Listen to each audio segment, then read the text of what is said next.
Good afternoon, everybody. Welcome to the Cabinet Members for Children and Families decision meeting. Welcome all. I have apologies from Councillor Smythe. Any others? No. Okay, can I just read out what Councillor Smythe has said for the record, etc. Dear all, exceptionally, I have to give my apologies for this meeting. I have to go and look after my sister who needs care. I have read the papers. It is encouraging to see that things are moving in the right direction and that the new approach seems to be working gradually. I note the appendix and I cannot see the figures for the PCC residential care. I wonder if we could let me know and publish in the future the average cost of care in our residential homes, taking into account a hypothetical 100% occupancy and the actual figure taking into account actual occupancy. Okay, that's related to that. There is a note on home to school transport, which is not related to this decision making, etc. on that one. So can I give you that copy for the minutes and just to pass that on, etc. Just a few notes. Obviously, if there's fire, please evacuate and assemble by the statue, Queen Victoria's statue. Otherwise, if we can proceed, my declarations. Declarations of interest. My daughter works for Motivate. My son-in-law works for the Harbour Schools. I am a governor at ARC Charter and the 2 primaries. And I think that could be it for the moment. Shall we introduce ourselves? I'm Councillor Rob Wood, the Cabinet Member for Children and Families. I'm Alison Jeffrey, Director of Children, Families and Education for the City Council. Maria Smith, Group Accountant, Children, Families and Education. Angela Mann, Finance Manager for Children, Families and Education. Anna Martin, Local Democracy Officer. Fiona. Thank you. If we can proceed to item 1. Okay, the portfolio budget monitoring report. The report is for noted and sets out the financial position for the Children and Families portfolio as at the end of June 2019. The table at paragraph 5.1 summarises the position for the portfolio, showing an overall projected overspend of just under £1.5 million. This now excludes early help and prevention as it has moved to the education portfolio. The overspend is in social care and safeguarding, the breakdown of which is in table 5.2, and Troubled Families is showing a break-even position as a grant will cover the expenditure incurred in this year. The main area of overspend relates to looked after children, and Stronger Futures will contribute to the reduction in children needing to be looked after.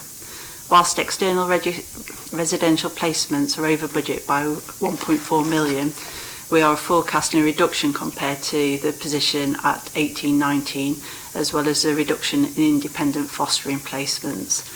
And the figures are shown in table 5.3 and previous information is in appendix 1. Another part of the looked after children budget is for placement costs and grant income for unaccompanied minors and care leavers, which is projected to be 534,000 underspent. The other pressure areas in the budgets are assessment and intervention, which is 104,000 overspent, safeguarding and monitoring, which is 295,000 overspent, and Edge of Care, which is 122,000 overspent. On the capital side, we have 5 schemes within the approved programme, which are detailed in section 6, one of which was approved just after the 30th of June, but has been included for completeness. The financial consequences of the delayed go-live for the care management system will be reported in the quarter 2 report. Thank you for that report. And I know we went through it in detail in the pre-meeting, and it's presented very well. I do like the fact that we have a breakdown of figures from previous years, and we can do comparisons so we know where we're heading.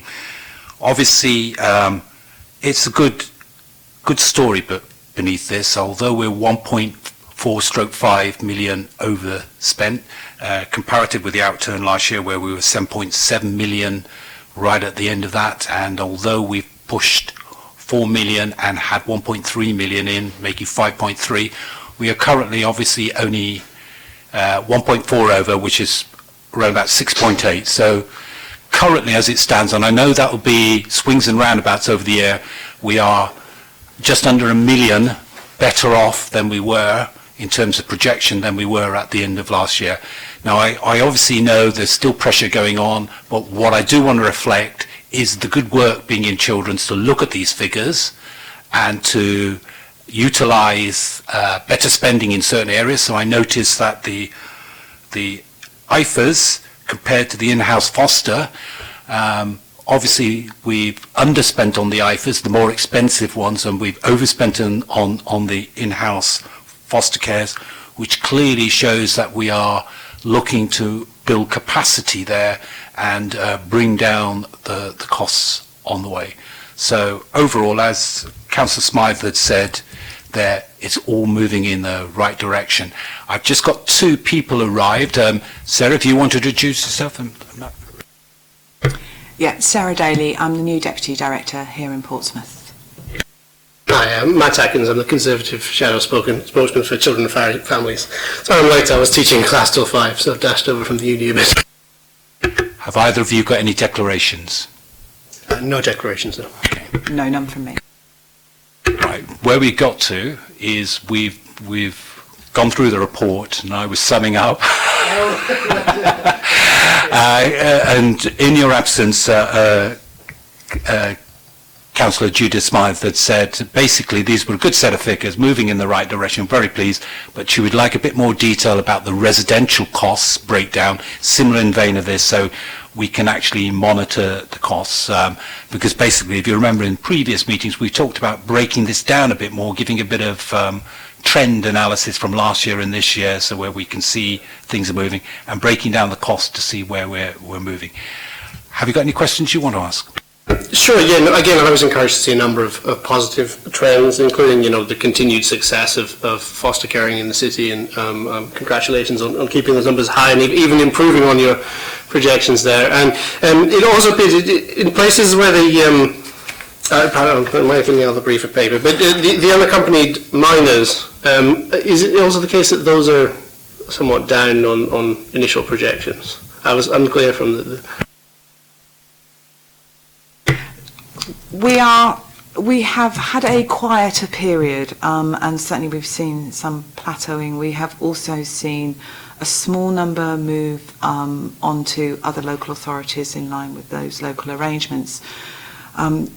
Clearly, it's an unknown entity. We never know whether or not we're going to get 5 in a week. We've had a young person present this morning, so it's difficult for us to judge that on a week-by-week basis, but part of the work we will be doing with finance colleagues again is that more of that trajectory work to really look and see nationally what the picture is, and so we can really start to project a little bit more about our anticipation with those numbers.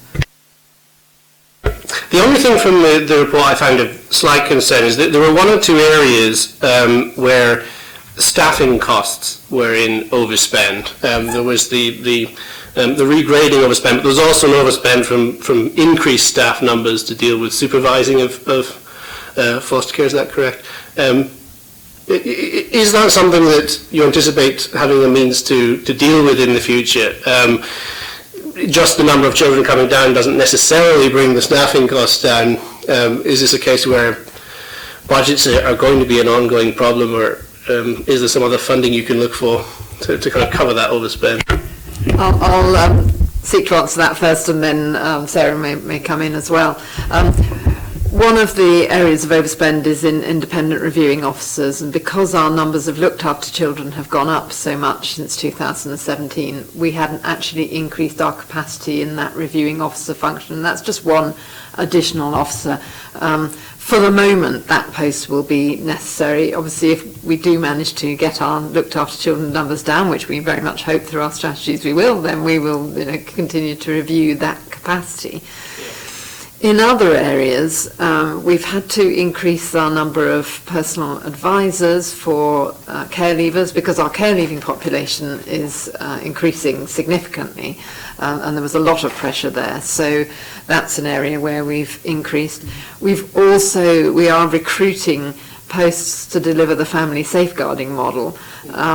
And while we haven't actually moved money from the care budget to the staffing budget to cover that, the expectation is that that investment will lead in time to fewer children in care, and therefore, it's a very sensible business proposition to invest in that upfront to reduce the number of children in care and cut the care budget. So there are aspects of accountancy to this, if you like. I don't think that we're in a position where we're able to reduce our staffing numbers significantly. In fact, caseload pressures are manageable, but they're not comfortable. And although the overall number of cases has gone down over the last couple of years, we've got more complex cases. I think we're dealing with the right children now, as it were. And Sarah's actually been looking since she arrived through all our looked after children cohort and not yet found any that shouldn't be in care. And our child protection cohort, with the number of plans, has gone down. But it's really now, I think we've got the staff in the right place, doing the right thing.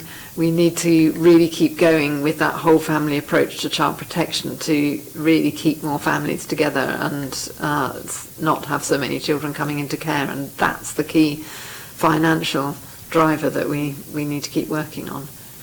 And okay, one thing I think certainly for myself is the word there, we're doing the right thing, which is part of what we know is the rise in children and, if you like, the worry about whether we can cope with that.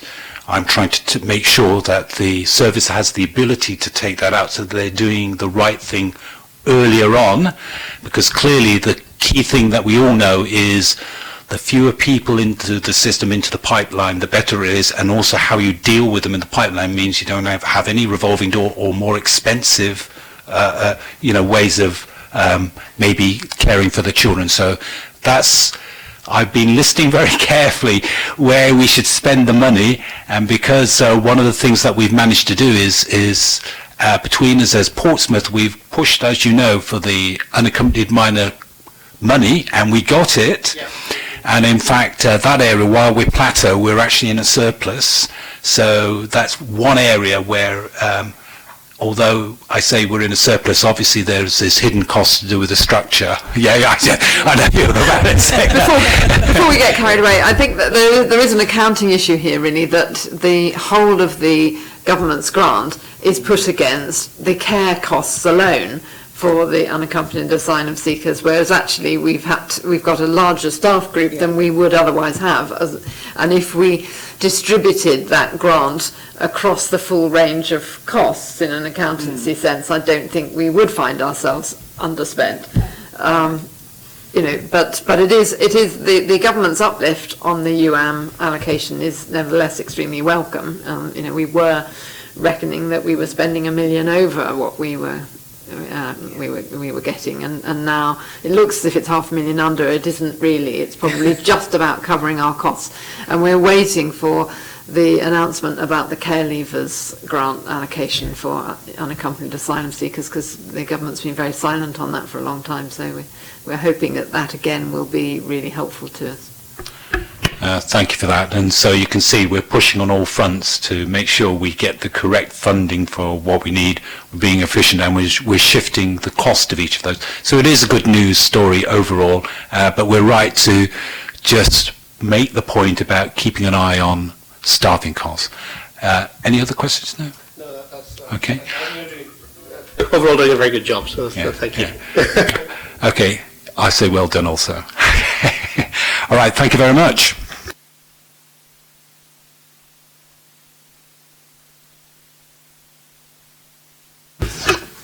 So if I go through with the recommendations, the recommendation is that I note the Children and Families Portfolio forecast budget position as at the end of June 2019 of 1.5 million in excess of the current approved cash limit provision. I note the continuing implementation of the Stronger Futures strategic programme designed to reduce the number of looked after children in the city, the key driver of the overspend in this portfolio. And I note the position in respect of the approved capital schemes for the portfolio. So thank you very much. And I think that brings us swiftly to the end. Okay? Thank you, everyone. Thank you.